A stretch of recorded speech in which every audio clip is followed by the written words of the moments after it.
My father said it the way he said most things that hurt, without looking up from his drink. We were at my parents' house for my brother's promotion dinner.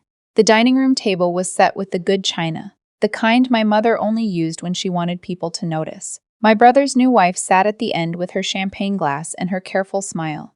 My father's golf buddies had been invited, which told me everything about what kind of night this would be. She handles the bookkeeping, my father said, waving a hand in my direction when one of the men asked what I did. That's about her speed. The table laughed, my brother laughed, my sister-in-law raised her glass. I was 32 years old. I had an MBA. I had spent 7 years making sure my father's landscaping company didn't collapse under its own mismanagement. I had co-signed the original LLC operating agreement because his credit score was a disaster and the bank wouldn't touch him without my name on the paperwork. I smiled. I said nothing. I finished my wine. 4 weeks from that dinner, my father would discover that the woman doing his bookkeeping owned 35% of everything he had ever built. But the story begins in that room, with laughter that sounded like approval for everyone except me. I drove home slowly. Not because of the wine, I had only had the one glass, but because I needed the miles to do something with what I was carrying. It wasn't rage. Rage would have been easier. What I felt was quieter and colder, like something that had been sitting in a back drawer for years and had finally decided to introduce itself. The operating agreement was in a filing cabinet under my bed. I had not looked at it in 4 years. I know exactly when I signed it. July 7 years ago, my parents' kitchen, a notary my father knew from church. My father needed the LLC structure to qualify for an SBA loan. His personal credit was poor enough that the bank flagged the application immediately. My credit, on the other hand, was clean. I had been careful since I was 19. "You're just a cosigner," my father had said. "It's a formality." I remembered thinking that didn't sound right. I remembered asking about it. "Don't make this complicated," he said. "It's family." I had signed, because I was 25 and I still believed that when your family asked you for something, the right answer was yes. I pulled the filing cabinet open at 11 that night, kneeling on the floor in my apartment, the lamp on the nightstand throwing long shadows across the carpet. The operating agreement was where I left it, paper-clipped to the loan documents and a copy of my credit report from that year. I read it slowly. My name was not listed as a cosigner. My name was listed as a member. Ownership interest, 35%. The same 35% that had never been bought back, never been transferred, never been formally amended out of the document. I sat on the floor for a long time and let that land.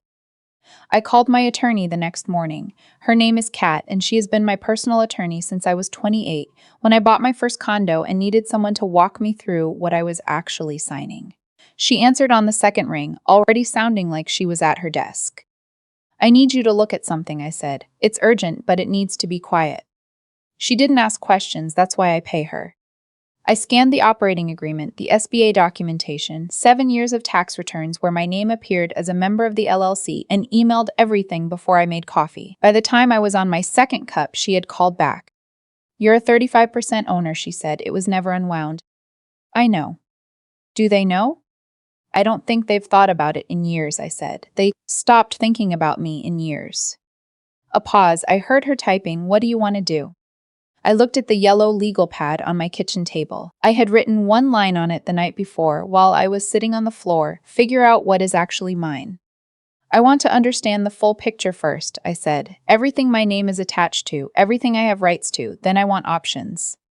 "Give me 48 hours, she said, "and don't tip them off." "I haven't said a word in 7 years, I said. "I can manage 48 hours. She came back in 36. I was the authorized signatory on the business's operating account at Midwest First Bank, added in year 2 when my father had a health scare and needed someone who could access funds in an emergency. That authorization had never been revoked. I was still listed as a beneficiary on the company's key person insurance policy, a $500,000 policy taken out when the business first turned a profit. I was also still listed as the registered agent for the LLC with the Secretary of State's office, which meant any legal correspondence sent to the company came to my address first. "You are structurally embedded in this business," Kat said, "in ways they probably haven't reviewed since the paperwork was filed." "They never reviewed anything," I said. "That's why they needed me." She walked me through options. I could assert my ownership rights and demand a formal valuation of my 35% stake. I could request access to financial records as a member. I could, if I chose, initiate a dissolution proceeding, though that was the nuclear option, and she didn't recommend leading with it. "What I recommend," she said, is that you quietly remove yourself as registered agent and authorized signatory first. That protects you from liability if anything goes wrong with the business. Then you open the formal conversation from a position of strength, not entanglement. Do it, I said, all of it. There will be noise, she warned. There's already noise, I said, I just haven't been making any of it. The process took 9 days. During those 9 days, I said nothing to anyone in my family. My mother called twice, once about Thanksgiving plans, once to ask if I had my brother's new address. I answered both calls. I said nothing unusual. I was polite, warm even, the way I had been trained to be.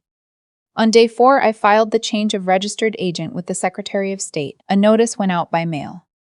On day 6, I contacted Midwest First Bank and formally stepped down as authorized signatory on the operating account.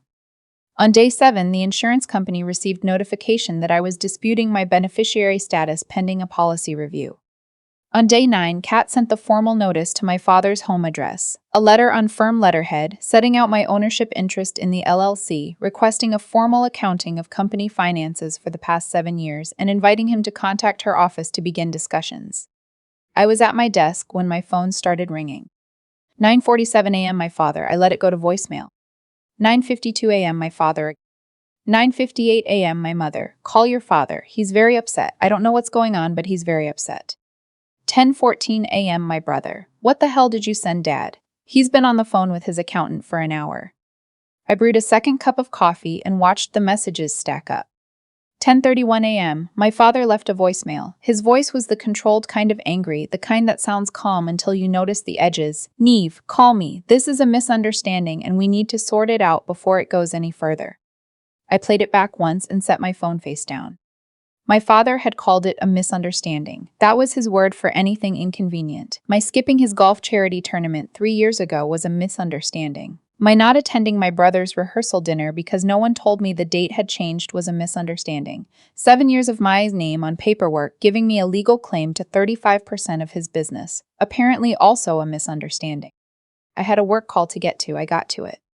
My brother showed up at my apartment at 6:30 that evening. He hadn't texted first. That told me everything about how rattled he was. My brother had the kind of confidence that expresses itself as entitlement. He walked through the world assuming spaces would open for him, and they usually did, because he had our father's face and our father's easy authority. He was not used to surprises. He stood in my doorway, in his work clothes, his jacket still on, looking at me like I was a problem that needed explaining. "What is going on?" he said. "Come in," I said, "but decide." He came in, he didn't sit. "Dad got a letter from a law firm," he said. "Something about ownership interest. Your name is on the LLC?" "It's been on the LLC since it was filed," I said. "July 7 years ago. You were at the house that day. You played golf while I signed." He stared at me. That was a co-signature for the loan. "Read the operating agreement," I said. "I did, last week." He shook his head slowly, the way people do when they're not actually absorbing what you're saying. "Neve, this is Dad's business. He built it." "With my credit score," I said. "With my signature on every piece of paper he couldn't get signed otherwise. With 7 years of me cleaning up his books every quarter because his accountant kept threatening to quit." "That's just family," he said. "That's what we do for each other."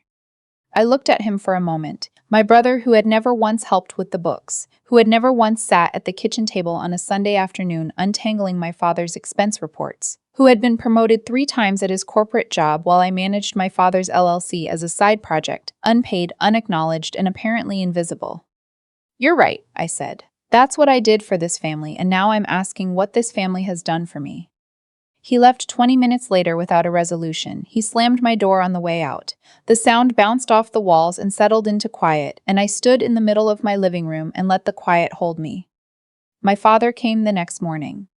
He knocked, which surprised me. I had expected the buzzer, expected him to announce himself from the street the way he announced everything loudly, with an expectation of immediate response. Instead, there was one quiet knock, then a second. I opened the door. He looked older than I expected. Not old, just like a man who had not slept well. "Can we talk?" he asked. I stepped aside. He came in and stood in the middle of my living room, looking around at the space, the way men in his position look at things they're assessing. My apartment was small. I had made it nice. He didn't comment on either. "The letter from your lawyer," he started. "It says what it says," I said. "I think there was a misunderstanding when the documents were drawn up. I never intended for you to be listed as an actual member. It was A formality, I said. I know, you said that when I was 25. He paused. Something shifted in his expression, not quite guilt, but something adjacent to it. What do you want? He asked. It was the most direct he had been with me in years. No performance of patience, no version of the voice he used when company was over. Just the flat, practical question. I want a formal accounting, I said. Every year's financials since the LLC was established. I want it reviewed by a neutral CPA, and then I want fair market value for my 35%. He absorbed that. That's a significant amount of money. Yes, I said, it is. You would do this to your own family. I didn't flinch. I had practiced not flinching in rooms where it mattered for years. You told your friends I did bookkeeping. That's about my speed. I want you to understand that the woman doing your bookkeeping has spent 7 years building equity in your business without ever being compensated, acknowledged, or invited to the table. What I'm doing now is correcting that. He looked at the floor, then at the window, then at me. I'll talk to my attorney, he said. Good, I said, so will I. He left, the door closed quietly this time. The next 48 hours were the loudest silence I have ever sat in. My mother called 6 times. I answered once. She said she didn't understand why I was doing this, that I had everything I needed. I said I needed her to talk to my father's attorney, that this was between attorneys now. She said my name in the tone that was meant to make me feel like a child who had misbehaved. It didn't work the way it used to. My brother sent a text that said, "You're blowing up this family for money." I typed back, "I'm asking to be compensated for 7 years of labor and for my legal ownership interest to be honored. You can call it whatever you want." He didn't respond. A distant cousin I hadn't spoken to in 2 years sent me a Facebook message saying she had heard things were rough and she was praying for reconciliation. I deleted it without responding. Then I blocked her, not out of anger but out of clarity. Noise is what people make when they have no actual role in an event but want one anyway. My friend Tori, the only person I had told, sent me a photo of a sunrise over Lake Michigan from her front porch. No words, just the picture. I looked at it for a long time, the pink light spreading over the water, and something in my chest loosened by a degree. Still standing, she texted after. Still standing, I wrote back. The formal accounting took 3 weeks. My attorney handled the back and forth with my father's legal team. The numbers came in exactly as I had expected. The business had grown steadily, quietly, the way businesses do when someone is paying attention to them. My 35% stake had a current fair market value that made my father's attorney ask for 2 extra days to review the calculation.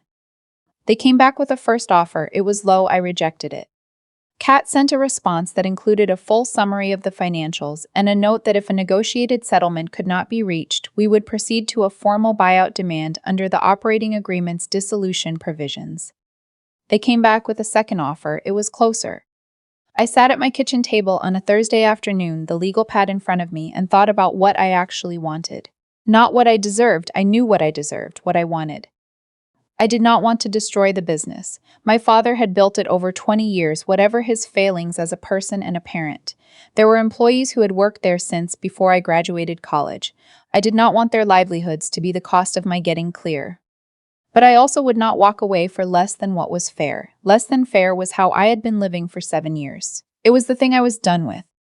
I called Kat. Counter at 95% of appraised value, I said. If they come back at 90 or above, I'll settle. And if they don't? Then we continue. They came back at 92. I said yes. The settlement funds hit my account on a Tuesday morning. I was at my desk when the notification came through on my phone. A quiet ping, 3 digits followed by 3 zeros. I looked at the number for a moment and set my phone down. That was it. No ceremony, no confrontation, no scene in a kitchen or a lawyer's office where someone finally said they were sorry. Just the ping of a transfer and the city going about its Tuesday. My father did not call. My brother did not call. My mother called once, 3 days later, and said they had all agreed it was better to let things cool down for a while. I said I understood. I meant it. I did understand exactly what that meant and exactly why they needed to say it. I did not post anything on social media. I did not tell anyone what I had received. That was mine. The number, the decision, the 7 years of work that had finally named itself and been paid, mine. On the Saturday after the settlement, I drove to a neighborhood on the north side of the city I had been looking at for 2 years. There was a 2-bedroom apartment in a building with a courtyard and big windows, an exposed brick, the kind of place I had put on a list and told myself I'd visit someday. I looked at it that day. I signed the lease before the end of the month. Tori helped me move in on a Sunday. We put boxes in the wrong rooms and ordered pizza, and she brought a pothos for the kitchen windowsill, small and green in a terracotta pot. I set it in the light and looked at the courtyard below and felt something settle in me that had not been settled in a very long time. "You okay?" she asked. "Yeah," I said. "I think I actually am." A week after I moved in, a handwritten card appeared in my mailbox. My mother's cursive, the loopy kind she uses for birthday cards and Christmas envelopes. Inside it said, "Neve, I hope you're well. I want you to know we love you, and we hope this doesn't have to be the end of things. Your father is working through a lot. So am I. The door is always open." I read it twice. I thought about what she meant by love, whether it was the kind that sees you or the kind that needs you to stay small and grateful and useful. I thought about what "the door is always open" means to people who never noticed when it was closing. I put the card in a box of things I wasn't ready to discard but didn't need to look at. Here is what I know now, standing in my new apartment with the morning light coming through windows that are mine. I was not difficult. I was not dramatic. I was not the unstable daughter who acted out of spite, which is how my father described it to his attorney, which is how my brother repeated it to the extended family, which is how the story got told to people who only ever heard one version. I was a person who signed a document at 25 because her family asked her to, who spent 7 years treating that document like a secret obligation rather than a legal stake, and who finally read it carefully enough to understand what she actually held. The work I did for that business was real. The credit I put behind it was real. The Sunday afternoons I spent reconciling expense reports while my brother was at brunch and my father was on the back nine, those were real too. They did not disappear because no one acknowledged them. They compounded quietly the way things do when no one is watching. My father said I did bookkeeping. That was about my speed. He was not wrong that I did the books. He was wrong about what the books contained. Some things take time to surface. Equity is patient. It does not announce itself at dinner parties. It does not argue with people who dismiss it over good scotch and golf stories. It waits. It stays in the paperwork. It lets the years pass and the company grow and the man at the head of the table say whatever he needs to say to feel large. And then, without warning and without apology, it sends a letter. They wanted someone to handle the bookkeeping. They got an invoice for everything they owed. The silence that followed, the deep, permanent quiet after all the calls and texts and slammed doors and attorneys, that silence is the first one that has ever belonged entirely to me. I am not waiting for them to understand it. I am not waiting for a phone call where someone says they were wrong. Either way, I already have everything I'm owed.